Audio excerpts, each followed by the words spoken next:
ছাত্র সংগঠন এআইডিএসও হলদিবাড়ি নেতাজি সুভাষ মহাবিদ্যালয় ছাত্র সম্মেলন অনুষ্ঠিত হলো হলদিবাড়িতে। শিক্ষায় বেসরকারীকরণ, বাণিজ্যিকীকরণ, গৈরিকীকরণ করার প্রতিবাদে ও কলেজের স্তরে 4 বছর ডিগ্রি কোর্স ও সেমিস্টার সিস্টেম বাতিল করতে, কলেজের প্রত্যেক বিষয়ে পর্যাপ্ত স্থায়ী অধ্যাপক নিয়োগ, ছাত্র সংসদ নির্বাচন করার দাবি, কলেজের বার্ষিক ফি কমাতে ও বিভিন্ন জায়গা থেকে কলেজে আসা যাওয়ার জন্য সরকারি বাস চালু করার দাবিতে সোমবার এই কলেজ সম্মেলনটি অনুষ্ঠিত হয় হলদিবাড়ি সুপার মার্কেটের শেড ঘরে। উপস্থিত ছিলেন কোচবিহার জেলা কমিটির সভাপতি কৃষ্ণ বসাক, সহসভাপতি বৈশাখী নন্দী, হলদিবাড়ি ব্লক সম্পাদক রেজ্জাক সরকার, সভাপতি নীলু হক, পঞ্চানন বর্মা বিশ্ববিদ্যালয় থেকে দয়াল বর্মন।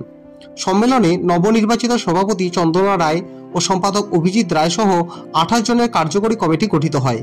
কলেজের ছাত্রছাত্রীরা কবিতা, গান, নৃত্য, চিত্র প্রদর্শনী ইত্যাদি পরিবেশনের মাধ্যমে সম্মেলনটি সফল করে তোলেন।